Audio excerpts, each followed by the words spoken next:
नमस्कार, हिमाचल दस्तक में एक बार फिर आपका स्वागत है। मैं हूं आपके साथ मस्तराम दलाल।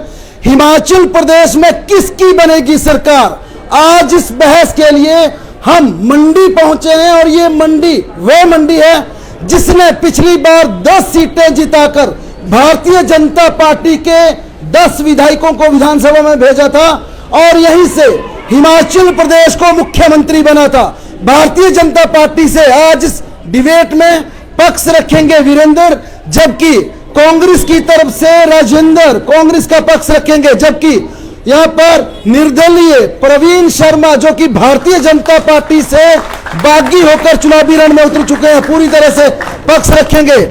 और सबसे पहले इस चर्चा में हम आपसे जानना चाहेंगे कि मंडी का सियासी पारा इस समय किस तपिश में तप रहा है, क्योंकि मुख्यमंत्री जयराम ठाकुर यहां से हैं और कांग्रेस की बात करें तो कौल सिंह ठाकुर को भी यहां से मुख्यमंत्री का संभावित चेहरा बताया जा रहा है। हमारे साथ आम आदमी पार्टी के भी यहां पर जुड़ चुके हैं, लेकिन सबसे पहले हम चलते हैं भारतीय जनता पार्टी के वीरेंद्र के पास। सर, आपसे जानना चाहेंगे भारतीय जनता पार्टी इस बार मंडी में किन मुद्दों पर जनता से वोट मांग रहा है? मैं भारतीय जनता पार्टी के जो हमारे माननीय मुख्यमंत्री हैं, उन्होंने जो विकास, अभूतपूर्व विकास मंडी जिला के लिए किया है, हम उस विकास को लेकर ही रण में उतरे हैं। और मंडी जिला में आप देख लो, शिवधाम है या आप सरदार पटेल यूनिवर्सिटी है, आप देखो कि नगर निगम है, और जच्चा बच्चा जो हमारे यहाँ पे एक वार्ड खोला, उन्होंने एक सेंटर खोला, वो हमारा एक मुख्य मुद्दा है।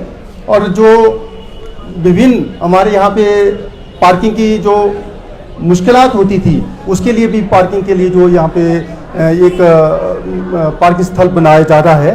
तो ये सभी चीज़ें जो है हमें विकास जो हमारा मुख्य मुद्दा रहेगा इलेक्शन का लड़ना। अब कांग्रेस के पास चलते हैं। सर, आपसे जानना चाहेंगे राजेंद्र जी, कांग्रेस सरकार की विफलताओं को गिनाने का प्रयास कर रही है या फिर अपना चुनावी एजेंडा लेकर जनता के बीच जा रही है? जनता के बीच कांग्रेस का पक्ष आप किस प्रकार से रख रहे हो, किन बातों पर आप मंडी में वोट मांग रहे हैं, जबकि मुख्यमंत्री जयराम ठाकुर यहां से हैं? देखिए, पहली बात तो ये कि परिवर्तन जब भी आता है तो हमेशा दोनों पहलुओं से आता है। सत्ता पक्ष की विफलताएं और विपक्ष की नीतियां, ये दोनों का समावेश ही सत्ता परिवर्तन करता है। एक नई सरकार इन दोनों पहलुओं पर चुनकर आती है। दूसरा, मेरे बड़े भाई ने जिक्र किया कि भारतीय जनता पार्टी जो है, हालांकि वो भारतीय जनता की पार्टी कितनी पार्टी है वो भारतीय जनता बखूबी समझ रही है। उन्होंने जिक्र किया कि वो विकास के नाम पर चुनाव लड़ेंगे, हालांकि जहां देखा जाता है वो मोदी जी का चेहरा ही आगे आ रहा है। जयराम जी अपनी शक्ल आगे लाने से डर रहे हैं। उन्होंने पहला जो सबसे बड़ा नाम लिया विकास में, ये आपके चैनल के माध्यम से मैं बता दूं, 14 लाख बेरोजगार हिमाचल में है, मौजूदा आंकड़ा कहता है। अकेले मंडी जिला में 2018 का आंकड़ा है 1,54,526। ये वो लोग हैं जो बेरोजगार थे 2018 में। ये आंकड़ा बढ़ता गया। ये एक शिवधाम को जिस तरह से हिमाचल का मॉडल बना करके आगे रख रहे हैं, विकास का एग्जाम्पल दे रहे हैं। मैं बड़े भाई से पूछना चाहूंगा कि क्या शिवधाम सक्षम होगा उन 14 लाख बेरोजगारों को रोजगार देने के लिए? इन्होंने यूनिवर्सिटी का नाम लिया, तो बड़े भाई भूल रहे हैं कि शिक्षा के क्षेत्र में तो हम पहले से झंडे गाड़ते आए हैं। ये कोई नई बात नहीं है। शिक्षा के क्षेत्र में हिमाचल किस स्थान पर है, शिक्षा में हिमाचल किस स्तर को लेकर के चलता है, ये हम नहीं जानते, ये दिल्ली वाले भी जानते हैं, हरियाणा वाले भी जानते हैं। आम आदमी पार्टी से भी जानना चाहेंगे उनके चुनावी मुद्दे क्या हैं। आम आदमी पार्टी सामाजिक सुरक्षा को लेकर और देश में जो प्राइमरी हमारा एजुकेशन है उसकी व्यवस्था पूरे देश के अंदर और हिमाचल प्रदेश के अंदर इतनी खस्ता हालत है कि वहाँ पढ़ने वाले बच्चों की कोई व्यवस्था नहीं है। एक टीचर पूरे स्कूल में होता है और उसमें कोई व्यवस्था नहीं है कि उन बच्चे कहीं आगे बढ़ सके। और जैसे हेल्थ के विषय में, क्योंकि सामाजिक सुरक्षा के रूप में पूरे समाज को हेल्थ और स्वास्थ्य का सारा फ्री होना चाहिए, क्योंकि स्वास्थ्य की जो सुविधा है नेताओं को फॉरनों तक इनको जो सुविधा है कि फॉरन में भी इलाज कराएंगे तो सरकार खर्चा वहन करेगी, लेकिन जो आम समाज का व्यक्ति है वो हॉस्पिटल में जाता तो 2 रुपए की सुई भी उसको बाहर से खरीद के लानी पड़ती है। और इसी सारे विषय को लेकर आम आदमी पार्टी पूरे देश के अंदर एक सामाजिक सुरक्षा के रूप में जो है देश को आगे बढ़ाना चाहती है। जी धन्यवाद। अब प्रवीण शर्मा, भारतीय जनता पार्टी ने टिकट नहीं दिया, नाराज होकर चुनाव लड़ रहे हैं, आपके पास चुनावी मुद्दा मंडी सदर में क्या है सबसे बड़ा? देखिए, कहना ही बिल्कुल गलत है कि मैं नाराज होकर चुनाव लड़ रहा हूं। इस बात का मैं बाद में उत्तर देता हूं, मैं खुश होकर चुनाव लड़ रहा हूं या नाराज होकर चुनाव लड़ रहा हूं, परंतु ये डिबेट है। हम 5 वर्षों के लिए विधायक चुनते हैं और लोकतंत्र में सर्वोपरि है जवाबदेही। मैं आप सब लोगों से पूछना चाहता हूं, क्या इस डिबेट के अंदर आपके विधायक को नहीं होना चाहिए था? क्या कांग्रेस पार्टी की प्रत्याशी को नहीं होना चाहिए था? क्या अगर वो जनता के प्रति जवाबदेह ही नहीं है तो क्या उनको विधायक होने का हक है? यही मेरी पीड़ा है, यही भारतीय जनता पार्टी के हर कार्यकर्ता की पीड़ा है और यही मंडी के हर व्यक्ति की पीड़ा है कि ये जो विधायक थे जिन्हें चुनकर भेजा, जिन्हें 10,000 वोटों की बढ़त दी, आज वो हम लोगों के बीच में पिछले 5 वर्षों तक नहीं थे और आज भी यहां पर नहीं है। मैं भारतीय जनता पार्टी से क्यों नाराज हूं? अगर भारतीय जनता पार्टी के चंद नेताओं ने गलती की है तो कार्यकर्ता होने के नाते मेरा फर्ज है, मेरा कर्तव्य है कि मैं उन गलतियों को सुधारूं। मैं भारतीय जनता पार्टी का पेड कार्यकर्ता नहीं हूं। भारतीय जनता पार्टी ने मुझे कोई तनख्वाह नहीं दी। हम जैसे असंख्य लाखों कार्यकर्ताओं ने अपने खून पसीने से इस पार्टी को खड़ा किया है, परंतु अगर पार्टी गलती करती है तो उस गलती को सुधारना मेरा परम कर्तव्य है। अब बचती है बात कि किन मुद्दों के ऊपर लड़ूंगा। सबसे बड़ा मुद्दा तो वंशवाद है। पहले दादू को उठाया, फिर बेटे को उठाया, आने वाले समय में हम पोतरू को उठाएंगे। दूसरी तरफ कांग्रेस पार्टी कहती है एक ही परिवार से 2 व्यक्तियों को टिकट नहीं मिलेगा। पता नहीं क्या होता है, भारतीय जनता पार्टी अपने मुद्दों को भी मंडी आकर भूल जाती है और कांग्रेस पार्टी भी अपने मुद्दों को मंडी आकर भूल जाती है। वो कहते हैं कि हम परिवारवाद को खत्म करेंगे, मंडी आके उनका परिवारवाद का नारा बिल्कुल खत्म हो जाता है। और वैसे ही भारतीय जनता पार्टी कहती है कि आज भी, पिछले कल कहा कि गुजरात में हम तो इवन रिश्तेदारों को टिकट नहीं देंगे। मैं उसी भारतीय जनता पार्टी के उसी केंद्रीय नेतृत्व से पूछना चाहता हूं, गुजरात में तो आप डिसीजन ले सकते हो, परंतु हिमाचल में आकर आप लोग आंखें क्यों मूंद लेते हैं? क्या हम लोग हिमाचल वासी भेड़ बकरियां हैं? आप जिस तरह चाहे उस तरफ को हाँक देंगे और हम लोग चुपचाप रहेंगे, चुपचाप तमाशा देखेंगे। यहां पुत्र को टिकट दिया जा रहा है, यहां पत्नी को टिकट दिया जा रहा है, यहां पे भाइयों को टिकट दिया जा रहा है, यहां भतीजों को टिकट दिया जा रहा है, यहां पे कांग्रेस के कार्यकर्ता भी बैठे हैं, भारतीय जनता पार्टी के कार्यकर्ता भी बैठे हैं। कब तक ये दरियां ढोते रहेंगे? कब तक झंडे उठाते रहेंगे? कब तक स्टिकर लगाते रहेंगे? अरे एक दिन तो कम से कम किसी व्यक्ति को जो आगे बढ़ने का मौका दो। एक साधारण व्यक्ति तो आगे बढ़े, परंतु नहीं, ऐसा नहीं है। ना ये जवाब देंगे, ना ही जनता को फेस करेंगे। इनका मन करे तो भारतीय जनता पार्टी में, इनका मन करे तो कांग्रेस पार्टी में, इनका मन करे तो आम आदमी पार्टी में। अब जनता के बीच आपका मुद्दा क्या है? मेरा सिर्फ और सिर्फ एक मुद्दा है कि वंशवाद को उखाड़िए, परिवर्तन को लेकर आइए और ऐसा विधायक जो किसी भी समय आप लोगों का सहारा नहीं बन पाया है, ऐसे विधायक को गद्दी से उतार दीजिए। वीरेंद्र जी, भारतीय जनता पार्टी छाती ठोक कर कहती थी सोनिया गांधी, इंदिरा गांधी, नेहरू, प्रियंका गांधी, राहुल गांधी, हिमाचल प्रदेश में वीरभद्र सिंह, प्रतिभा सिंह, विक्रमादित्य। आपको क्या हुआ? आप क्यों वंशवाद की चपेट में आ गए? क्यों प्रवीण जैसे कार्यकर्ता, जैसे रुआंसेश्वर में आज दरियां बिछाने वाली पार्टी के कार्यकर्ता का संज्ञा दी जा रही है? कैसी हालत क्यों हो गई आपकी? ऐसा नहीं है। वंशवाद की बात जो आप कर रहे हैं, पार्टी ने, जो हमारे संगठन ने किसी को टिकट दिया है वो सोच समझ के दिया। हमने एक भी जो हमारा सिटिंग विधायक था उसको टिकट दिया है, ना कि आपने हमने जो है किसी के बेटे या किसी अच्छा, महेंद्र सिंह ठाकुर के बेटे को टिकट नहीं मिला। महेंद्र सिंह ठाकुर के बारे में आप बोलते हैं। महेंद्र सिंह का बेटा रजत ठाकुर, उनकी बेटी वंदना ठाकुर, वो कब से जो है हमारे संगठन से जुड़े हैं, हमारे प्रवीण के लिए। प्रवीण नहीं अब हमारे सवाल है ना सर। प्रवीण मुझे पहले बात पूरी कर लेनी दीजिए, है ना। वो भी संगठन से जुड़े हुए हैं। महेंद्र सिंह ठाकुर जी ने अपने जो है राजनीति छोड़ी, अपना पद छोड़ा। उसके बाद जो है रजत ठाकुर जो है वो हमारे संगठन में ही कार्य कर रहे थे और वो पदाधिकारी भी थे। उनको जो है पार्टी ने गुण और दोष के हिसाब से उसको टिकट दिया। और प्रवीण शर्मा किसका काम कर रहे थे? देखो, वो भी बात ये है कि हमें सिर्फ एक व्यक्ति विशेष ही नहीं देखना है। पार्टी जो है दूसरे गुण और दोष भी देखती है। जो जीत सकता है कैंडिडेट और जो योग्य कैंडिडेट है उसी को आगे टिकट देते हैं, और सभी को तो टिकट नहीं दिया जा सकता। जैसे हमारी बहन मांचली है, प्रशांत जी हैं, यहाँ वीरेंद्र भट्ट हैं, दूसरे लोग हैं, वो सभी कतार में थे, लेकिन वो भी उठ के इलेक्शन खड़े हो जाते। लेकिन वीरेंद्र जी आपको नहीं लगता मांचली हैं, दूसरे लोग हैं, क्या ये डिमोरलाइज नहीं होंगे जब इन्हें लगेगा बार बार आपने बरसर में टिकट आपने माया शर्मा को दे दिया, किसी की पत्नी को दे दिया, भोरंज में टिकट आपने बेटे को दे दिया, आपने चंबा में पत्नी को टिकट दे दिया, बरसर में आपने पत्नी को टिकट दे दिया। क्या ये मांचली जैसे कार्यकर्ता डिमोरलाइज नहीं होंगे जब आप परिवार में टिकटें बांटेंगे? जो कल कांग्रेस करती थी आज भारतीय जनता पार्टी कर रही है।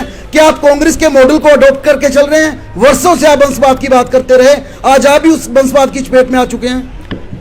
ये मैं आपसे बिल्कुल भी सहमत नहीं हूं, क्योंकि भारतीय जनता पार्टी ने जिसको भी टिकट दिया वो लोकतंत्र के निष्ठा को देखते हुए दिया, और जो भी हमारा संगठन है उसने हर एक चीज जो है दे के सोच समझ के दी। और जो लोग संगठन से पहले से जुड़े हुए हैं, जैसे आप भोरंज की बात कर रहे हैं, तो भोरंज में भी तो वो हमारे पहले भूतपूर्व विधायक रह चुके हैं, तो उनको दिया टिकट क्योंकि वो पार्टी से जुड़े हुए हैं। तो वो सोच समझ कर ही जो है पार्टी ने जो है टिकट। चलिए भूतपूर्व विधायकों के बच्चों को टिकट मिलेगा। आपसे जानना चाहेंगे, द्रंग में कौल सिंह ठाकुर, यहाँ पर चंपा ठाकुर, कर्मचारियों को आप पेंशन देने के नाम पे छलावा करते हैं। जिस भी राजनीतिक दल की बात करें वहां कहते हैं प्रदेश सरकार का खजाना खाली है। अब आम जनता ये कहने लगी है कि राजनीतिक दलों में ऐसी होड़ है, परिवार में टिकटें दो, परिवार के सब लोगों को पेंशन लगा दो। कितना सही मानते हैं आप इसे? कि पहली बात तो मैं बड़े भाई की बात का जवाब दे दूं, जो इन्होंने कहा कि यहाँ पे सिटिंग विधायक नहीं है, कांग्रेसी उम्मीदवार नहीं है। तो सिटिंग विधायक का तो पता नहीं, वो तो 4.5 साल से ही गायब है। उनको तो खुद मुख्यमंत्री बात बात पे याद करवाते थे कि आप भाजपा के टेक्निकल विधायक हैं। उनको डर सका था कि कहीं इस्तीफा देकर के उपचुनाव की आग में ना झोंक दे। सर परिवार बात का इशू चल रहा है। परिवार, आपने अभी भाजपा के प्रवक्ता से कहा कि आपने कांग्रेस के मॉडल को तो नहीं एक्सेप्ट कर रहे हैं। आप कौन से मॉडल की बात कर रहे हैं? आपको समझना होगा कि वंशवाद कहा किसे जाता है। आखिर वंशवाद की राजनीति का भांडा हमेशा कांग्रेस के पल्ले ही क्यों फोड़ा जाता है? वंशवाद योग्य पिता की गोद में पल करके नाकारा पुत्र आगे ये किसी उच्च पद पर बैठ करके विराजमान हो जाता है, वो है वंशवाद। जैसा कौन से मैदान पर छक्के मार करके आज बीसीसीआई का महासचिव, सचिव, अध्यक्ष, उपाध्यक्ष क्या बन के बैठा हुआ है, जिसके लिए बीसीसीआई का संविधान बदल दिया गया। राजनाथ के पुत्र सांसद चुने जाते हैं, नरेंद्र बरागटा जी के पुत्र चिरंतन बरागटा को टिकट दिया जाता है। 4 उम्मीदवार परिवारवाद की गोद से निकल करके इस समय चुनावी मैदान में है भाजपा के। दल बदलुओं को भाजपा में टिकट दिया जाता है। ये कौन से कांग्रेस मॉडल की बात करते हैं? ये भूल जाते हैं कि इनकी सरकार 5 साल यहां काम करने में नाकाम रही। इनके पास विकास नाम का मुद्दा नहीं है। हमें कह रहे हैं कि हम कर्मचारियों से छलावा कर रहे हैं। आज ओपीएस को ठोक मार करके हम कह रहे हैं कि हम देंगे। हमारे पास नीतियां भी हैं, योजनाएं भी है, बस जो नहीं है, जो इनके पास है, वो है नाकाबिल लोगों को दिए हुए विभाग। अब आप नाकारा और नाकाबिल लोगों से विभाग को चलवाएंगे। राजेंद्र जी तो खाली होगा। अरे राजेंद्र जी मेरे सवाल का जवाब तो दीजिए। आप सवाल का जवाब दीजिए। आपसे सवाल पूछा कि आपने मंडी में कौल सिंह की बेटी को टिकट दिया। चार देखिए, 4 अलग अलग हलकों से जिला परिषद जीत करके आई है। वो कोई दल बदल करके नहीं आई है कि कांग्रेस पार्टी ने टिकट दे दिया। मंडी विधानसभा के 4 हलके जिनसे जिला परिषद से वो रिकॉर्ड तोड़ जीत करके आती है, उनकी योग्यता के आधार पर उनको टिकट दिया गया है। रही परिवारवाद की बात, तो मैं आपके शब्दों को थोड़ा ठीक कर दूं कि परिवारवाद शब्द जो है वो पुरुषों को चिन्हित करता है, महिलाओं को नहीं। अगर परिवारवाद का ठिकाना आप चंपा ठाकुर पर फोड़ने लग जाएं, तो आप भूल रहे हैं कि वंदना गुलेरिया भी इसी संगठन की देन है, जो आज धर्मपुर में खुद को भाजपा की विधायक पद की उम्मीदवार बता रही थी, जिन्होंने बकायदा अपनी फेसबुक वॉल पे लिख डाला कि पिताश्री आप दिल्ली से तो टिकट ला सकते हैं लेकिन वोट नहीं ला सकते हैं। यह परिवारवाद है। चलिए आप बताइए फिर खिमीराम शर्मा कौन थे, आपके कितनी बार वो संगठन का काम कर रहे थे? इस बात का जवाब मेरे बड़े भाई ने दिया था अभी कि आखिर कब तक भाजपा वाले दरी बिछाएंगे, कुर्सी लगाएंगे। अरे तो ये भाजपा में अभियान चला हुआ है। कुर्सी लगाओ। आपको बंजार में कोई नहीं मिला? जी प्रदेश अध्यक्ष रह चुके थे भाजपा के, और उनको किस तरह से दरकिनार किया गया आप समझिए। ये पूर्व मुख्यमंत्री को हरवा करके घर बिठा देते हैं, येदियुरप्पा जैसे 88 साल के व्यक्ति को मुख्यमंत्री भी बनवा देते हैं, चुनाव भी लड़वा देते हैं। तो ये जो 75 का क्राइटेरिया है, ये सिर्फ उन्हीं लोगों के लिए है जो मोदी और शाह की घंटी नहीं बजाते हैं। माननीय प्रधानमंत्री हैं, बार बार हिमाचल आ रहे हैं, करोड़ों रुपए खर्च होता है प्रधानमंत्री का जब कोई दौरा होता है। वो पैसा कौन दे रहा है, राज्य सरकार या केंद्र सरकार? मुख्यमंत्री जी बताएं। आज हमारे ओपीएस पे सवाल किया जा रहा है, आज हमारे 1500 पे सवाल किया जा रहा है। खुद फॉर्च्यूनर गाड़ियां घुमा दी, अडानी के लाए हुए हेलीकॉप्टर घुमा दिए, करोड़ों रुपए के ठेके कर दिए। राजेंद्र जी आप सवालों का जवाब दो। आप प्रधानमंत्री के दौरों पर सवाल उठाते, राहुल गांधी का है? देखिए राहुल गांधी जी भारत जोड़ो यात्रा पे है और वो मीडिया बताएगा। अगर मीडिया आज की डेट में राहुल गांधी कहां है ये दिखा दे तो 24 की सत्ता गई। हिमाचल प्रदेश में चुनाव हो रहा है या भारत जोड़ो आंदोलन आज शुरू करना था जब हिमाचल प्रदेश में चुनाव था? देखिए गुजरात का चुनाव 2024 की बिसात बीत चुकी है। हिमाचल के चुनाव 12 को करवाए जा रहे हैं, रिजल्ट गुजरात के साथ निकलवाया जा रहा है। आप समझिए, इन लोगों की क्रोनोलॉजी को समझिए। इनको पता है कि हिमाचल बुरी तरह से हारेंगे। राष्ट्रीय अध्यक्ष जगत प्रकाश नड्डा हिमाचल से है। ठीकरा फूटेगा गुजरात में कि राष्ट्रीय अध्यक्ष अपना गृह राज्य नहीं जिता पाया, वो राष्ट्रीय अध्यक्ष क्या संभालेगा भाजपा के संगठन को? गुजरात चुनाव में हिमाचल चुनाव का असर होगा, इसीलिए इन दोनों के परिणाम को एक साथ किया गया है। चलिए सर आपसे जानना चाहेंगे, जिस प्रकार से कांग्रेस ये आरोप बार बार लगाती है आपके खिलाफ कि इतना बड़ा चुनाव हिमाचल प्रदेश में हो रहा है और इस चुनाव में भारतीय जनता पार्टी के राष्ट्रीय अध्यक्ष नुक्कड़ सभाएं कर रहे हैं, एक लोकतांत्रिक पार्टी का, विश्व की सबसे बड़ी पार्टी जिसका दावा भारतीय जनता पार्टी कर रही है, उसके राष्ट्रीय अध्यक्ष को आज नुक्कड़ सभाएं क्यों करनी पड़ रही है? मैं ये बात आप सबके समक्ष रखना चाहता है कि नुक्कड़ सभा करना कोई पाप है? देखो ये तो है नहीं कि आप हर जगह जो है बहुत बड़ी भीड़ लेके ही चले। जो किसी छोटे से गांव में रहते हैं, जो दूर दराज के एरिया में रहते हैं, क्या वो या किसी मोहल्ले में जाते हैं, तो वो नुक्कड़ सभा करना क्या बुरी बात है? देखो हमें तो गर्व होना चाहिए। श्री जगत प्रकाश नड्डा जी दुनिया के सबसे बड़े संगठन के अध्यक्ष हैं और हिमाचल को रिप्रेजेंट कर रहे हैं। और देखो उन्होंने हमारे लिए सबसे बड़ी सौगात तो एम्स है। मैं एक बात बोलना चाहूंगा, एम्स जैसी संस्था हिमाचल में आना ये क्यों कोई कम है? जबकि कांग्रेस सरकारों के दौरान मात्र 2 ही एम्स खोले गए थे सारे भारतवर्ष में। एक 1952 में जवाहरलाल नेहरू जी के द्वारा और मनमोहन सिंह जी के द्वारा जो है रायबरेली में 2012 में। इसमें 28 जो है एम चले हुए हैं ऑल ओवर इंडिया, जिनमें एक हिमाचल का भी है।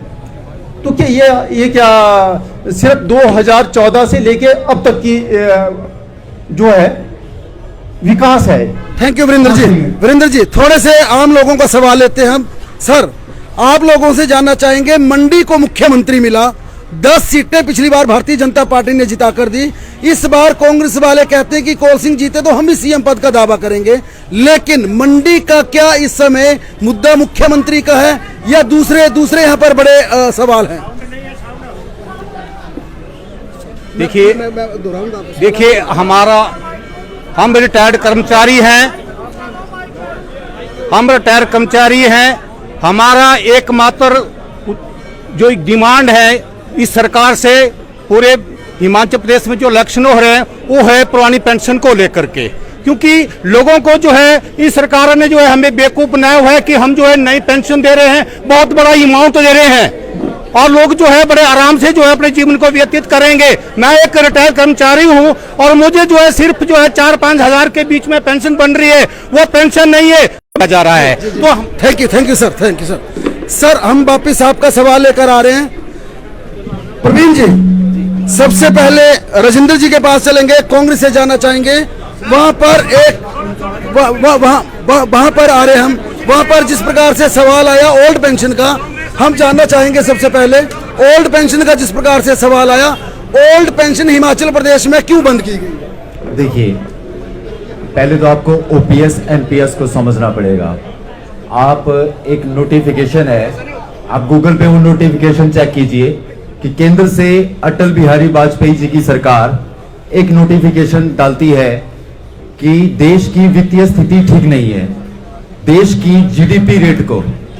अब मुझे नहीं पता कि मेरे भाई जीडीपी के बारे में कितना समझते हैं, कितना जानते हैं। राजेंद्र जी यहाँ पर आम आदमी है, इनसे भी सवाल लेना है। आपसे मैंने पूछा आपने ओल्ड पेंशन के लिए ऐसे दिन क्यों पैदा किए, ओल्ड पेंशन को आपने क्यों बंद किया? देश की अर्थव्यवस्था को उठाने के लिए अटल बिहारी वाजपेयी जी ने एक स्कीम लॉन्च की, जैसे इनके समय में रूसा को लॉन्च किया गया था। माननीय वीरभद्र सिंह जी ने उस समय देश हित में यह फैसला लिया था कि देश में जो है एनपीएस को प्रदेश में लागू किया जाए। अब मैं इनकी बात को क्लियरिफाई कर दूं, अब जबकि आप समझिए 2003 में जब ओल्ड पेंशन स्कीम को बंद किया गया, उसके बाद पिछले 22 सालों में जिस तरह से ही देश ने तरक्की ली थी, 2014 के बाद अगर वो डिजास्टर घटित ना हुआ होता हर घर मोदी वाला, तो ये भारतवर्ष एक अच्छे खासे मुकाम पर पहुंच चुका था, हम चंद्रमा पर झंडे गाड़ चुके थे। अब सही समय वापस आ रहा था ओपीएस को लागू करने का। अब जबकि वित्तीय खजाने से रिसोर्सेज से हम फुलफिल है, खुद मुख्यमंत्री जी अपने विधानसभा में जाकर के कहते हैं कि प्रदेश का खजाना जो है वो भरा है, प्रदेश को किसी प्रकार की कोई कमी नहीं है। 59 नेशनल हाईवे 69 नेशनल हाईवे प्रस्तावित किए गए थे इसी प्रदेश में, इसी खजाने से। राजेंद्र जी खामखा ओपीएस एनपीएस को मुद्दा बनाया जा रहा है, जब हम कहते हैं कि high class economist Manmohan style हमारे पास मौजूद है, हम ओपीएस लागू करेंगे और ठोक मार कर करेंगे और इसी प्रदेश के खजाने से करेंगे, उसी खजाने से करेंगे जिन खजानों से ये अपने मंत्रियों के होटल बनाते गए हैं। आज यूं ही महेंद्र सिंह जी मनाली में होटल के होटल खड़े नहीं कर गए, आज यूं ही महेंद्र सिंह का बेटा लाखों रुपए करोड़ों रुपए टैक्स के पे नहीं कर रहा है। राजेंद्र जी सबसे पहले आपने 2-3 बातें कही। सबसे पहली बात आपने कही कि ओपीएस को खामखा मुद्दा बनाया जा रहा है। पहला, ओपीएस को मुद्दा कौन बना रहा है, पहली बात।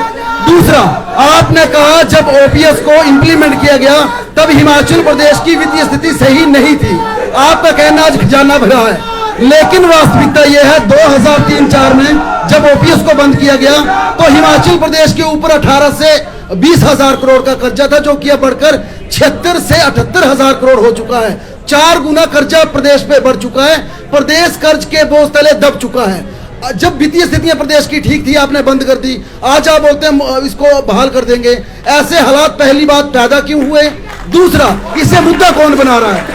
देखिए, ओल्ड पेंशनर स्कीम जब इसका नारा लगा, हमने उसी टाइम क्लियरिफाई कर दिया था कि हम इसको लागू करेंगे। रही इसको मुद्दा बनाने की बात, तो हम इसको लागू करेंगे। हम कोई भाजपा नहीं है जो स्वर्ण आयोग के गठन का वादा करके विधानसभा में भूल जाएंगे और जन्म लेगा देवभूमि राष्ट्रीय पार्टी।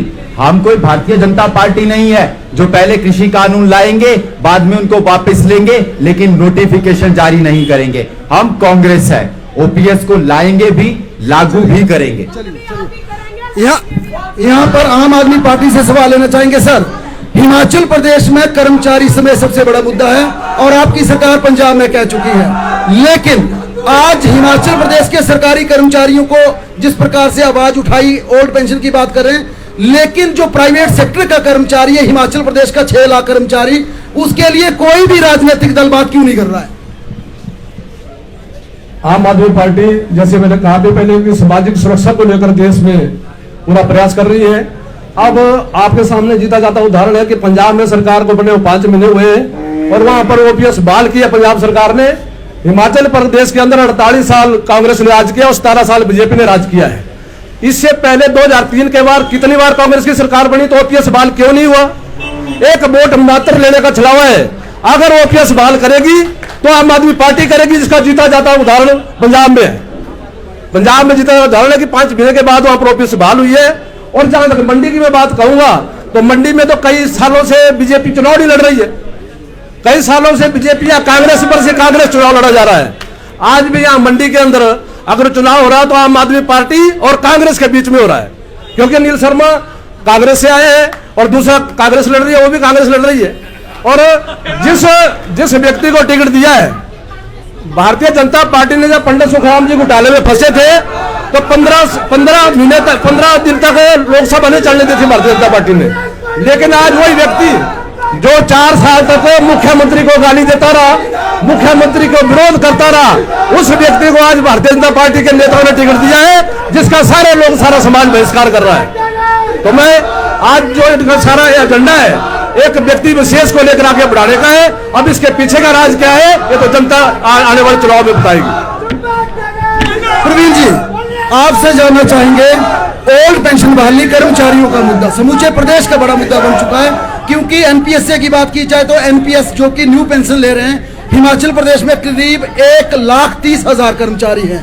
इन्हें भविष्य की चिंता सता रही है। और जिस प्रकार से वहां से एक सवाल आया कि मुझे 5,000 रुपए की पेंशन, वो भी मेरा कंट्रीब्यूशन, अगर ये पैसा मेरा बैंक खाते में होता मुझे ब्याज ज्यादा मिलता।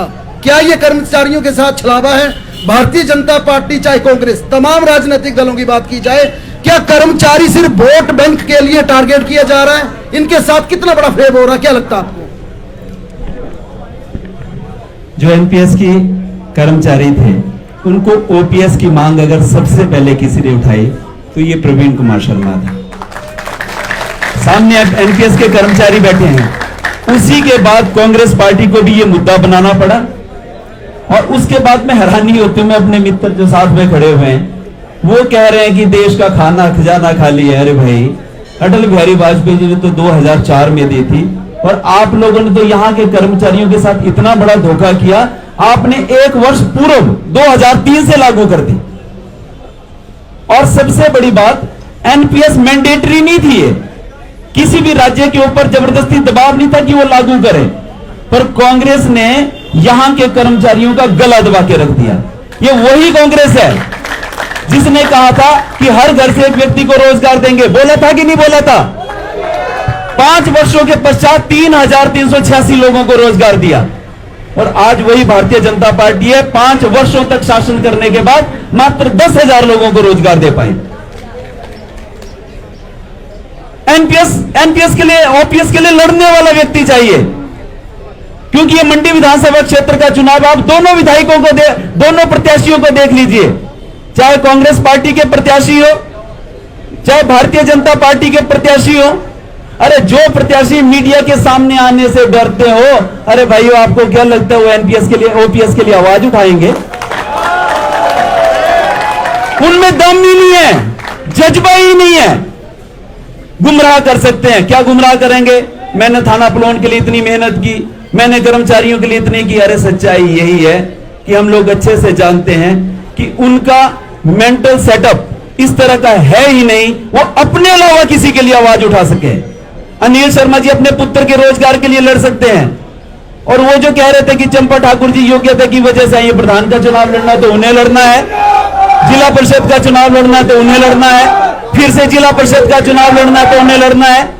विधायक का चुनाव लड़ना है तो उन्हें लड़ना है, वहां हार जाए फिर से जिला परिषद का चुनाव लड़ना है तो उन्हें लड़ना है। अरे दीदी थोड़ी सी तो सब्र करो।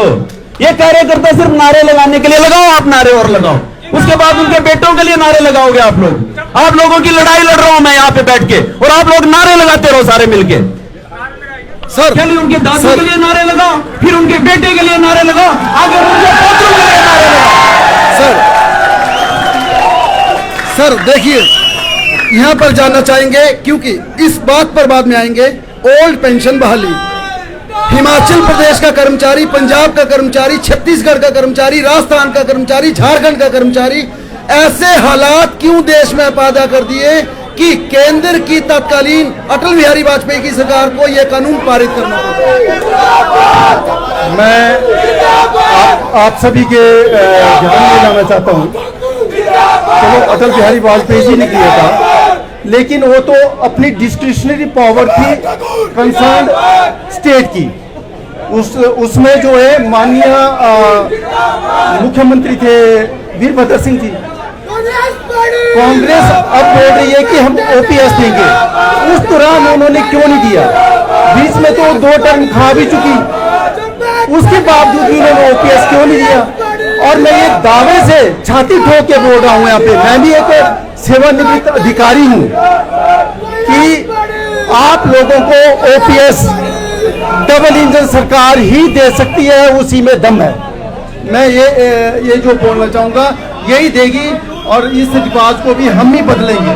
सर अगर हिमाचल प्रदेश के कर्मचारियों को डबल इंजन की सरकार ओपीएस दे सकती थी तो 5 साल, चाहे विधानसभा के भीतर कहने की बात हो, ना मुख्यमंत्री ने हाउस के अंदर कहा ना हाउस के बाहर कहा। जब चुनाव आए, मुद्दा दिखा, आपकी पार्टी ने जरूर कहा डबल इंजन की सरकार देगी। 5 साल क्यों सोए रहे आप? 5 साल तक आपने ओपीएस के दर्द को क्यों नहीं समझा? क्यों आपने एनपीसीए कर्मचारियों पर आपने आंसू बरछाए? क्यों उन पर आपने पानी की बौछारें चलाई? क्यों आपने सड़कों पर डंडे चलाए कर्मचारियों पर?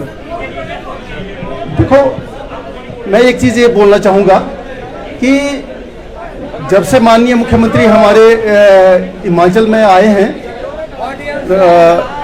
एक तो कोरोना काल था, हम उसमें बहुत बुरी तरह से जूझे, और कोरोना काल को देखते हुए और जो वैश्विक जो मंदी है, उन सब चीज़ों को देखते हुए हम जो है उसको समय पे लागू नहीं कर सके, लेकिन आने वाले समय में हम इसके ऊपर जो डबल इंजन सरकार जो है जरूर फैसला लेगी, और इनको पीछे से ही हर एक चीज़ जो है फायदा दिया जाएगा। नहीं सर, एक बात तो जानना चाहेंगे ना, आप इनको जरूर फायदा देंगे। 5 साल आपने क्यों नहीं सोचा? चुनावों में क्यों याद आ रही है? ऐसा नहीं है, देखो किसी के भी घर में कोई भी घर होता है तो सभी चीजों के लिए ये एकदम ही सभी प्रबंध नहीं किए जाते, आहिस्ता आहिस्ता सभी प्रबंधों को किया जाता है, और समय आने पे इसको भी करेगा। और डबल इंजन सरकार ही हमारी ही सरकार बनने जा रही है, और यहाँ से अनिल शर्मा जी ही भारी बहुमतों से जीतेंगे, और हमारे माननीय मुख्यमंत्री जयराम ठाकुर जी ही हमारे सीएम होंगे, और वही डबल इंजन की सरकार जो है, और माननीय मोदी जी वही ही हमारे जो है आगे जो है इस पेंशन जो है बहाली करेगी। देखो वहां से आवाजें आ रही हैं, वहां से लोग कह रहे हैं कि मुख्यमंत्री कहते हैं कि अगर आपको पेंशन लेनी है तो चुनाव लड़ो। ऐसा नहीं है, मैंने कभी ऐसा वक्तव्य नहीं सुना। हो सकता है कई बार तोड़ मरोड़ के भी बातें कही जाती है, और कई आखिर है तो इंसान ही ना, कई बार मुंह से भी निकल जाता है। क्या आपने कभी अपने बच्चों को नहीं डांटा होगा या कभी गलत नहीं बोला होगा? कई बार ऐसा हो भी जाता है, तो उसके लिए हम क्षमा चाहते हैं, और डबल इंजन की सरकार ही ओपीएस बहाल करेगी। चलिए थोड़ा सा आम लोगों के सवाल लेते हैं, आम लोग क्या बोल रहे हैं पर सुनते हैं। सर नहीं, जैसे जो जो मोबाइल लगाओ ना, अपने मोबाइल में देखो। वो ओपीएस के लिए बोल रहे थे।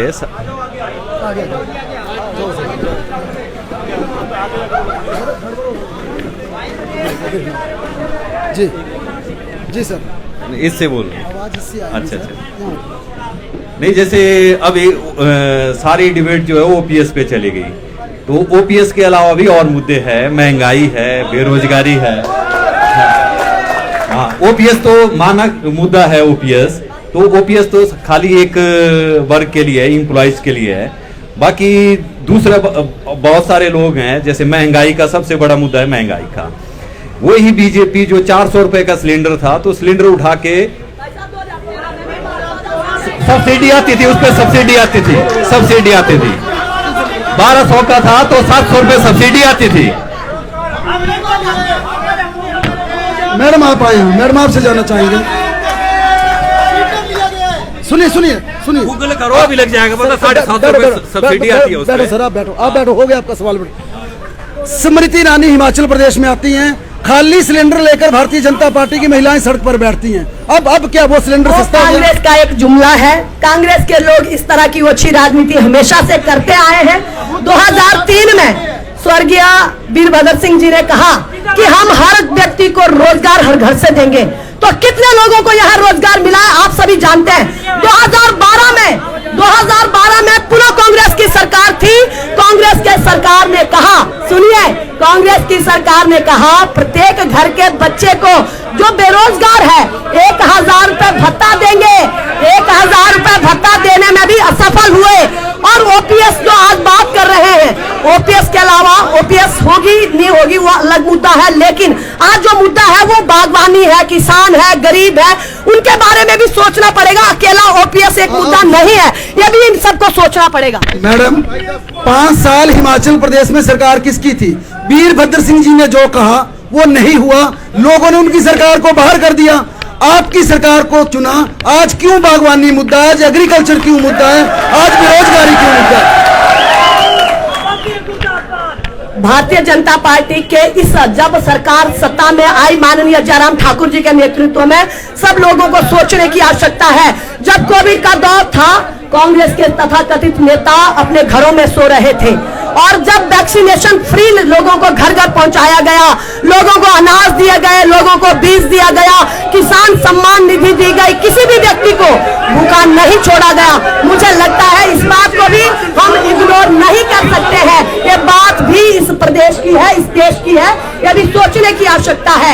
इस दौर से जब निकल गए, और जो है कांग्रेस के लोग कह रहे हैं ओपीएस हम देंगे, तो आप उनसे पूछिए ओपीएस जिन प्रदेशों में इन्होंने घोषणा की है कांग्रेस के लोगों ने हम ओपीएस देंगे, जिन प्रदेशों में देने की बात कही है, चलिए छोड़िए,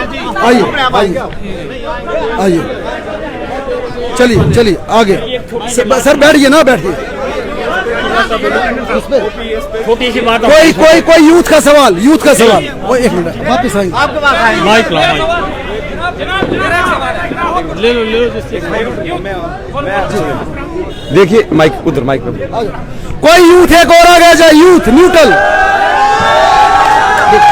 देखिए एक बात मैं स्पष्ट कहूंगा, जिस प्रकार मैडम बोल रहे थे, कोई भी अगर किसी पॉलिटिकल पार्टी को सपोर्ट करेगा वो ना आए, जो कॉमन इश्यूज उठा सकता है वो आगे जरूर आए, लेकिन सवाल जनता के होने चाहिए। कोई पॉलिटिकल पार्टी का एजेंडा होगा उसे वापस कर देंगे हम। जी जैसा कि बड़ी बहन मांचली ने आप सभी के सामने बहुत जोर शोर से दावा किया कि हाँ, इतने हजार विद्यार्थियों को जो है, जो बेरोजगार लोग थे उनको नौकरियां मिली। हाँ, नौकरियां जरूर मिली होगी, लेकिन पता किसको मिली?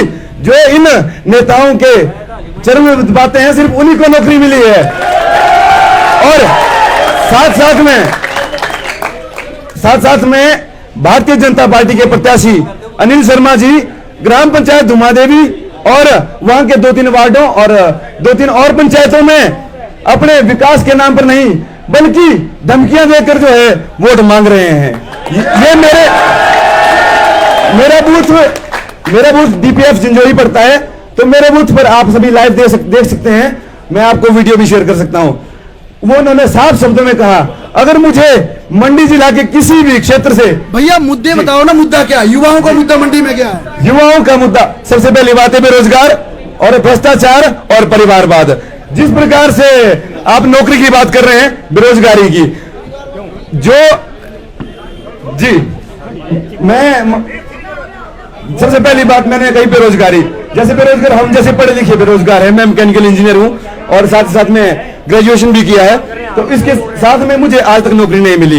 लेकिन खेल विभाग में मुझे नौकरी मिली थी, और बड़े शर्म की बात है कि मुझे वहां से भी किसी राजनीतिक कारणवश मुझे वहां से निकाला गया। उसी में भी भाजपा किसी की नेत्री का हाथ था। और बेरोजगारी भ्रष्टाचार से मंडी की जनता बहुत पीड़ित है। और ऐसा कोई भी एग्जाम नहीं है, ऐसा कोई भी एग्जाम नहीं है जिसमें कि पेपर लीक ना हुआ हो। बहुत बहुत धन्यवाद। सर क्या मुद्दा आपका? मेरा एक सवाल है सभी राजनीतिक दल से, और यहाँ हमारे ओपीएस के समर्थक बैठे हुए हैं। सारे लोग ओपीएस की बात करते हैं, बहुत सारे ऐसे लोग भी हैं जो पेंशन में आते नहीं, यूजुअली उनके पास नौकरी नहीं है या प्राइवेट बिजनेस करते हैं, टैक्स देते हैं, तो क्या वो पेंशन के हकदार नहीं है? दूसरी बात ये जो ओपीएस की डिमांड कर रहे हैं, सारे सरकारी एम्प्लॉय होते हैं ना, तो इन्होंने जब नौकरी ज्वाइन करते हैं तो टर्म एंड कंडीशन होती है। क्या ये ब्लैकमेलिंग या रिश्वतखोरी नहीं है जो इलेक्शन के टाइम मांग रहे हैं? मुझे पता है कि ये सारे राजनीतिक दल, क्योंकि ये संगठित हैं, तो ओपीएस शायद इनको मिल जाए। देखिए सर, अपना मुद्दा रखना हर व्यक्ति का हक है, अपना मुद्दा रखना हर व्यक्ति का हक है। कोई किसी भी सेक्टर का व्यक्ति पॉलिटिकल पार्टी से अपनी डिमांड रख सकती है, लेकिन यहाँ पर जितने भी मंडी की प्रबुद्ध जनता है, एक पार्टी का एजेंडा लेकर ना है प्लीज। हम उसे बोलने का मौका नहीं देंगे और अपनी लाइव स्ट्रीमिंग से हटा देंगे बाद में। पॉलिटिकल पार्टी का एजेंडा लेके कोई ना आए। आइए मैडम, आइए मैडम।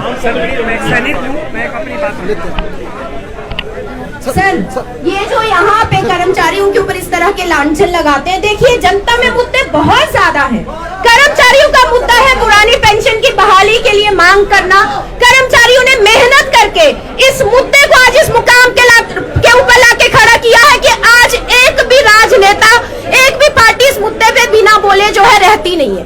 और दूसरी बात ये कहना कि ब्लैकमेलिंग नहीं, अपने अधिकारों को मांगना, वो जनवाद हमारे भारत का जो कॉन्स्टिट्यूशन है उसने हमें हक दिया कि हम जनतांत्रिक तरीके से अपनी मांग को यहाँ पे रखें। और आज जो इतना बड़ा मुद्दा ओपीएस बहाली बनी है, वह कर्मचारियों की एक पहली जीत है। और दूसरी जीत वो होगी जिस दिन पुरानी पेंशन हिमाचल प्रदेश के अंदर जो बहाल होगी, ये बात है। और दूसरी बात ये है कि मुद्दे बहुत है। मैं जनता से यही अपील करती हूँ कि आप लोग क्यों सोए रहते हो, क्यों अपने मुद्दों के ऊपर आप लोग क्यों नहीं संगठित होते और इकट्ठे होकर हमारी तरह जो अपनी मांगों को जो है यहाँ पे इस पटल के ऊपर लाके खड़ा करते हैं कि ये राजनेता जो है ये विवश हो जाए हमारे मुद्दों को लेने के लिए। बनाइए मुद्दे अपने भी, हमने भी बनाया है, हमने मेहनत की है। कर्मचारी इतना संगठित हुआ है तो हमारे नेताओं और हमारे पूरे कर्मचारियों की मेहनत का जो है ये नतीजा है। धन्यवाद। चलिए अब एक और सवाल लेते हैं। सर, आप अपने परिचय के साथ अपना सवाल लें। जय हिंद, मेरा नाम जगदीश है और मैं एक सैनिक हूँ, सैनिक रहा हूँ। वंस ऑफ फौजी इज ऑलवेज फौजी। देखिए, सारे वर्गों ने अपने अपनी बातें जो है वो रखी है। मैं भी एक बात, जितने भी प्रतिनिधि यहाँ हैं, चाहे वो किसी भी पार्टी के हों, आपके थ्रू मैं एक बात सबको ये कहना चाहता हूँ। आप सभी जानते हैं कि हिमाचल प्रदेश एक छोटा सा प्रदेश है जहाँ 80 और 90 लाख जो है हमारी स्ट्रेंथ है, लेकिन सबसे ज्यादा जो गैलेंट्री अवार्ड्स हैं वो हिमाचल के फौजियों के पास क्यों हैं? 20-20 करोड़ जो है किसी स्टेट की पॉपुलेशन है। हम इतनी छोटी सी पॉपुलेशन होने के बावजूद सारे के सारे बहादुरी पुरस्कार, सबसे ज्यादा गैलेंट्री अवार्ड्स अगर हिमाचल के फौजियों के पास हैं, तो मैं आपके माध्यम से एक बात सारे पॉलिटिकल क्लास को ये देना चाहता हूं कि जब भी आप कोई पॉलिसीज फ्रेम करते हैं तो there must not be any ifs and buts. अगर आप पॉलिसी बनाते हैं, क्लियर कट पॉलिसी बनाइए आप, क्योंकि फौज को अगर आपने इमोशनली कमजोर किया तो मैं आपको एक एग्जांपल देना चाहता हूं अफगानिस्तान का। सर, आप चाहते हैं क्या? यूएस आर्मी ने 3 लाख फौजियों को ट्रेन किया और वो सोफिस्टिकेटेड वेपन्स उन फौजियों को दिए, वो वेपन हमारे पास भी नहीं है। क्या हुआ 15 दिन में? सारे के सारे आतंकवादियों ने जो है उनको सरेंडर करना पड़ा उस आर्मी को। तो मेरा कहने का मतलब ये है, मैं इनडायरेक्टली एक मैसेज दे रहा हूं सारी पॉलिटिकल क्लास को कि प्लीज जब आप हमारे वेलफेयर के लिए कोई पॉलिसीज बनाते हैं उसमें कोई भी इफ्स एंड बट्स नहीं होना चाहिए। There must be a clear cut policies for our betterment, क्योंकि फौज ही एक ऐसी संस्था है जो 24/24 ड्यूटी करती है। बाकी कोई ऐसी संस्था नहीं है 24 घंटे नहीं। पुलिस का I regard not to the police, लेकिन फौज एक ऐसी संस्था है 24 घंटे की ड्यूटी करने के बाद कई बार आधे रास्ते में मैसेज मिलता है और कई बार बिल्कुल जब आप पहुंचते तो मैसेज मिलता है, तो प्लीज हमारा ये मैसेज है कि जब भी आप पॉलिसीज बनाते हैं खुले दिल से पॉलिसी बनाइए। थैंक यू, जय हिंद। कोई युवा, कोई यूथ लेकिन पॉलिटिकल बेस ना हो। इंद्रदेव शर्मा, ग्राम पंचायत बेदपुर प्रधान रहा हूँ। मैं बात कर रहा हूँ, यहाँ कोई ओपीएस की बात चली है, कोई और चली है, लेकिन मैं जितने भी कैंडिडेट खड़े हैं, ये बात तो सुन तो लो, ये संगठित होंगे, है ना, ये संगठित हो सकते हैं, लेकिन जो बंदा जो गरीब है, जो मजदूर है, वो संगठित हो पाएगा? वो टेस्ट क्वालिफाई, वो नौकरी की है उन्होंने, ऐसा क्यों बोला? आप अपनी बात टेस्ट क्वालिफाई किया हुआ है, नहीं ये बात है, तो टेस्ट क्वालिफाई किया हुआ है, उसके लिए उनको 1 तारीख को देखिए हिमाचल प्रदेश में हमने पहला कर्मचारी 6 लाख का कर्मचारी कांग्रेस पर वापिस आएंगे। 6 लाख का कर्मचारी, चाहे वो टैक्सी चलाता है, चाहे बस का कंडक्टर है, चाहे दुकान पे नौकरी करता है। जिस प्रकार से ये लोग बात कर रहे हैं कि आपने जो रेगुलर कर्मचारी है जिसको हर महीने वेतन मिलता है, उसकी तो आपने पेंशन की बात की, लेकिन जो प्राइवेट सेक्टर का 6 लाख कर्मचारी इस प्रदेश का है, हर वर्ग में वो काम करा, और एक व्यापारी की बात क्यों नहीं करते आप? क्या वह इस समय कांग्रेस के लिए मुद्दा नहीं है? देखिए, पहले तो मैं आम पब्लिक से ये कह दूं कि डिवाइड मत होइए, एक दूसरे का सम्मान कीजिए। सबके अपने व्यवसाय हैं, सबका अपनी रोजमर्रा की जिंदगी है।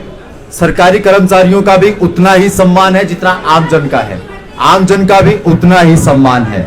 रही संगठित और असंगठित होने की बात, समझिए इस बात को, वो मुद्दे हैं। बाबा साहब कह गए हैं कि विरोध का स्वर जितना मजबूत होगा, जितना ऊंचा होगा, सत्ता का सिंहासन उतनी जल्दी डोलेगा। ये बात ओपीएस के कर्मचारियों ने बखूबी साबित की है।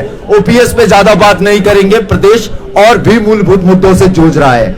इन्होंने महंगाई की बात की, बेरोजगारी की बात की, तो मैं भाई के माध्यम से आमजन को बता दूं कि 600 करोड़ से ऊपर का स्टार्टअप, ब्याज मुक्त लोन, ये कांग्रेस की ही योजना है। सर मैं पूछ रहा हूँ आपसे, जो हिमाचल प्रदेश का 6 लाख, सुनिए राजेंद्र जी, सुनिए राजेंद्र जी, सवाल लीजिए राजेंद्र जी, आवाज यहाँ आ रही है, वहां नहीं आ रही है, सवाल ले लीजिए। जो हिमाचल प्रदेश का जो ये बात कर रहे हैं 6 लाख कर्मचारी है, और चाहे किसान है, बागवान है, जिस भी सेक्टर का है, उसके लिए आप क्या देंगे? देखिए, हमने अपने प्रतिज्ञा पत्र में सबके लिए पर्टिकुलरली मेंशन करके रखा है कि हम किस विभाग के लिए क्या देंगे। लेकिन अजीब इत्तेफाक देखिए, आप देश के चौथे लोकतंत्र को देखिए कि आखिर ये हो क्या रहा है। वर्तमान की सत्ता चुन के आ रही है, भूतकाल के मुद्दों को उठाया जा रहा है, वर्तमान का मुद्दा बनाया जा रहा है, और भविष्य की नींव रखी जा रही है। विपक्ष से प्रश्न हो रहा है कि आप बागवान को क्या देंगे। सत्ता से प्रश्न नहीं पूछा जा रहा है कि आपने बागवान किसान को क्या दिया। युवाओं से नहीं पूछा जा रहा है कि तुम्हें रोजगार मिला। महंगाई पे बात विपक्ष से पूछी जा रही है, उस विपक्ष से जो पिछले 8 साल से केंद्र में नहीं है, उस विपक्ष से जो पिछले 5 साल से राज्य में नहीं है। ये लोकतंत्र का चौथा स्तंभ है, ये चौथे स्तंभ की कार्य प्रणाली है। आप इनसे पूछिए कि महंगाई को रोकने में नाकाम क्यों हुए। आज बेकरी नाम की जो एक लघु उद्योग होता है, उसके प्रोडक्ट 10-10 रुपए में बिक रहे हैं। ये कोरोना के बाद ही क्यों हुआ? कोरोना काल में फैक्ट्रियों को बंद करवा दिया इन्होंने। आज देश की ये अर्थव्यवस्था, प्रदेश की अर्थव्यवस्था गिर चुकी है। सत्ता पक्ष से प्रश्न पूछिए, इनसे पूछिए कि जयराम ठाकुर ने विधानसभा में क्यों कहा, खुद जयराम ठाकुर ने कहा कि 60,000 नौकरियां दी, 10,000 सरकारी, 50,000 आउटसोर्सिंग। ये 5 साल की अचीवमेंट है जयराम सरकार की। जयराम सरकार की अचीवमेंट देखिए, सिलेंडर को 1150 तक पहुंचा दिया, लेकिन सवाल विपक्ष से करेंगे। जयराम जी को देखिए, उन्होंने रोजगार का वादा किया था, हर घर रोजगार का वादा था 2017 में चुनी गई सत्ता का, लेकिन 2023 में वो सवाल कांग्रेस से पूछा जा रहा है। हमने कहा हम राजेंद्र जी सुनिए, आप अन्यथा मत लीजिए सवाल को। मेरा सिंपल सवाल है, आपने चाहे मैनिफेस्टो की बात हो, चाहे बार बार 10 गारंटियों की बात हो, आपकी गारंटी आप सत्ता में आएंगे, क्योंकि अब चुनाव आ रहे हैं, आप सत्ता में आएंगे, आप ओल्ड पेंशन को बहाल करेंगे। हम आपसे सवाल रहे हैं क्या प्रदेश के प्राइवेट सेक्टर के 6 लाख कर्मचारियों के लिए ऐसा आश्वासन देते हैं? 6 लाख कर्मचारियों के लिए भी प्रावधान किए गए हैं। ऐसा कोई सेक्टर, कोई विभाग, कोई वर्ग नहीं है जो कांग्रेस से अछूता है। हम ऊपरी तबके की जेब से निकाल करके मध्यम वर्ग पर कम कर्ज नहीं पड़ने देंगे और निम्न वर्ग को उठाएंगे। यह है कांग्रेस। मनरेगा उसका उदाहरण है। कोरोना काल में सबसे कारगर हथियार साबित हुआ था मनरेगा, जिसका इनका मोदी जी ने कहा था कि बाजे गाजे से बखान करूंगा। कांग्रेस ने गड्ढा खोदने की एक नई स्कीम निकाली है। आज उस मनरेगा का डंका विदेश में बज रहा है। लाखों लोगों को रोजगार दिया हमने घर बैठ करके। ये योजनाएं थी। हमने जुमले नहीं फेंके। हमने 15 लाख का वादा नहीं किया। हमने 2 करोड़ नौकरियों का वादा नहीं किया। शिखर पर हिमाचल जयराम जी अपने हर भाषण में इस्तेमाल करते थे। आज बोलते हैं डबल इंजन की सरकार, संविधान से देश चलेगा, केंद्र में और राज्य में और, फिर भी ऊंचाइयां छुई जाएंगी। यह हमने साबित किया है। पास की विधानसभा, टांडू द्रंग विधानसभा का लड़का आज इसरो में बैठा है। ये हमारी उपलब्धियां हैं। ये कांग्रेसी कार्यकाल की उपलब्धियां हैं। इन्होंने पकौड़े तलवाए। आप देखिए 1150 का सिलेंडर उस सरकार के राज में बिक रहा है जिसके मुखिया ने गटर से गैस बनाना सिखाया था। आपको जुमले वाली सरकार क्यों बोलते हैं बार बार? जुमले वाली सरकार का आपको नाम क्यों दिया गया? ये तगमा क्यों मिला? जुमले वाली सरकार तो हमारी नहीं है, हमारी काम करने वाली है। आप सारी दुनिया में देखो, इस टाइम जो है मोदी जी का डंका बज रहा है। जो है एक हमारा जो माननीय प्रधानमंत्री जी हैं, पूरे विश्व में उनके जो है एक बोलबाला है और भारत जो है बहुत आगे निकल गया है। दूसरे देश हमारे ऊपर निर्भर हैं। इवन विश्व शांति के लिए भी हमारी तरफ जो है नजरें देख रहे हैं, है ना? प्रवीण जी, आप किस प्रकार से देखते हैं, चाहे जुमले वाली सरकारों की बात हो, बेरोजगारों की बात हो, तमाम मुद्दों की बात हो, और सबसे बड़ी बात इस समय मंडी जिस प्रकार से इस सियासी तापमान में तप रही है, आपको क्या लगता है प्रदेश का युवा, मंडी का युवा कहां खड़ा है? देखिए, क्योंकि मैं मंडी से चुनाव लड़ रहा हूं तो मैं मंडी की बात करूंगा। मंडी का युवा परिवर्तन चाहता है, वंशवाद से, पहला। दूसरा, मंडी का युवा तुंगल में भी है, मंडी का युवा पंडोह में भी है। पर हमारे लिए शर्मनाक बात है कि पिछले 5 वर्षों में हमारा विधायक, हमारी विपक्ष जिन्होंने चुनाव लड़ा कांग्रेस पार्टी से, वो मंडी के किसी भी मुद्दे के ऊपर सामने नहीं आए, घर से बाहर ही नहीं निकले। दूसरा, इन लोगों के पास विजन नहीं है। आज सिर्फ और सिर्फ है, क्योंकि ये मंडी विधानसभा क्षेत्र की बात मैं आप लोग सब लोगों के सामने कहना चाहता हूं। आपके 2 प्रत्याशी हैं आपके सामने, कांग्रेस का प्रत्याशी है, भारतीय जनता पार्टी का प्रत्याशी भी है। क्या आपके एक प्रत्याशी ने अपने विजन की बात की कि मैं 5 वर्षों में क्या दूंगा या क्या दूंगी? नहीं कही ना। फिर दूसरी बात है, जो लड़े ही नहीं है, जो सिर्फ क्षेत्रवाद के ऊपर चुनाव, तुंगल के नाम पे चुनाव लड़ना चाहते हैं, जातिवाद के ऊपर चुनाव लड़ना चाहते हैं। अरे मैं उनको कहता हूं, ये पूरी पहाड़ियों को देखो, 70 वर्ष हो गए, आप पानी की स्कीम तक उनके ऊपर नहीं लेके आ पाए। अतः हम लोगों के पास प्राकृतिक संसाधन है, हमारे पास शानदार यहाँ पे पत्थर है। अरे आप विश्वास करेंगे, जिनित्री धारसार से लेकर माता धुआं देवी तक हिमाचल प्रदेश के सबसे सुंदर देव स्थल है। अगर हम इनको पर्यटन के साथ जोड़ेंगे तो मैं आपको विश्वास कराता हूं कि जो मनाली टूरिस्ट जाता है आज वो मंडी में आ सकता है। परंतु इनके पास विजन नहीं है, उसके बारे में ये बात नहीं कर सकते। इनके पास विजन नहीं है कि जो यहां से बच्चे भटक रहे हैं, जो आज चंडीगढ़ में धक्के खा रहे हैं, जो दिल्ली में धक्के खा रहे हैं, कि उन पढ़े लिखे युवाओं को हम किस तरह से यहां पे रोकेंगे। इनके पास विजन नहीं है कि मंडी में किस तरह से औद्योगिक क्षेत्र खोला जाए। इनके पास विजन नहीं है कि जो गांव में है उनको, उनके घरों को हम किस तरह से रोशन करें। इनके पास विजन नहीं है कि युवाओं के लिए हम लोग खेल मैदान बनाएं। इनके पास विजन नहीं है कि युवाओं के लिए लाइब्रेरी बनाएं। इनके पास विजन नहीं है कि हम लोग युवाओं के लिए जिम बनाएं। ये क्या बातें कर रहे हैं? ये बातें कर रहे हैं ओपीएस की, ये बातें कर रहे हैं एनपीएस की। अरे मैं कहता हूं, इन्हीं दोनों कैंडिडेटों को बुलाइए, ये दोनों ही जवाब नहीं दे पाएंगे। दोनों ही कैंडिडेट जवाब नहीं दे पाएंगे, क्योंकि विजन नहीं है। 5 वर्ष सिर्फ ऐश करने के लिए आते हैं। दुकानदारी बना रखी है इन लोगों ने, राजनीति को धंधा बना के रखा है। मैं आपको बताता हूं, सामने मेरा सबसे बड़ा पोस्टर लगा था मंडी का, 2 बार फाड़ा गया। वो पोस्टर 2 बार फाड़ा गया। अरे मैं गरीब आदमी हूं, किसी ने मेरे को 500 रुपए दिए होंगे, किसी ने 1000 रुपए दिए होंगे, तब जाके वो पोस्टर लगा था। अरे बेशर्म लोग हो आप लोग, गरीबों की कमाई फाड़ दिया आप लोग, एमएलए बनने की बातें करते हो। किस लिए एमएलए बनोगे? दूसरों के पोस्टर फाड़ के एमएलए बनोगे, दूसरों के झंडे फाड़ कर पोस्टर बनेंगे। एक भारतीय जनता पार्टी का कार्यकर्ता, शर्म आती है, गांव में जाके उसने पोस्टर के ऊपर लाइनें लगा दी। जब मैंने पूछा कि ये क्यों फाड़ा, तो मियां ने लपड़ा बकरी की तरह से। अरे शर्म करो। इसलिए भारतीय जनता पार्टी ने आपको संस्कार दिए थे। सबसे बड़ा पोस्टर सारी मंडी वालों ने देखा ना, वो 2 बार फाड़ के रख दिया वो। अरे गरीब के पैसे, मेरे पास तो 22,000 रुपए थे ना, 300 करोड़ रुपए नहीं थे मेरे पास, इनके पास 300 करोड़ रुपए हैं। मेरे पास तो किसी ने 10 रुपए दिए होंगे, किसी ने 50 रुपए दिए होंगे, तब जाके वो पोस्टर लगा। मेरे कार्यकर्ता ने तो किसी का पोस्टर नहीं फाड़ा। अरे इन लोगों को पहले, और आप सारे लोग हैं, मैं आप सबसे पूछना चाहता हूं, इन घटिया मानसिकता वाले लोगों को आप एमएलए बनाना चाहते हो, जो किसी का पोस्टर नहीं सह सकते, किसी का बयान नहीं सह सकते, उनको एमएलए बनाओगे आप लोग? और कह क्या रहे 5 वर्षों तक अपने विकास के लिए वोट नहीं मांग रहे कि मैंने ये विकास करवाया है। मेरे पिताजी को श्रद्धांजलि दे दीजिए। मैं हाथ जोड़ के, मैंने जब वो नहीं रहे, मैंने तब भी सबसे अच्छी श्रद्धांजलि अपने फेसबुक के ऊपर दिखी। मैं फिर 50 बार श्रद्धांजलि उनको देता हूं, परंतु श्रद्धांजलि के अलावा अब आप बताइए कि मैंने 5 वर्ष किया क्या? अब आइए ना ग्राउंड के ऊपर। मुझे कहते हैं कि प्रवीण शर्मा ग्राउंड के ऊपर नहीं है।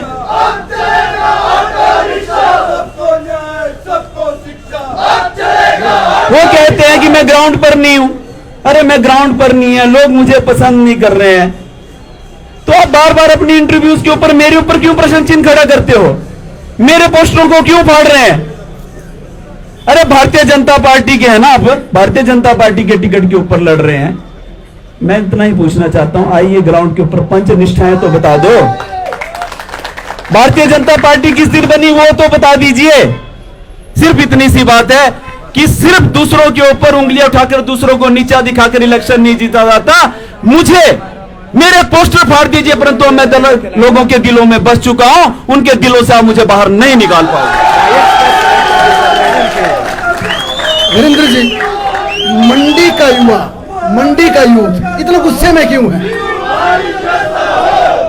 ऐसा कुछ भी नहीं है। युवाओं के लिए माननीय हमारे मुख्यमंत्री ने बहुत से कार्य किए हैं।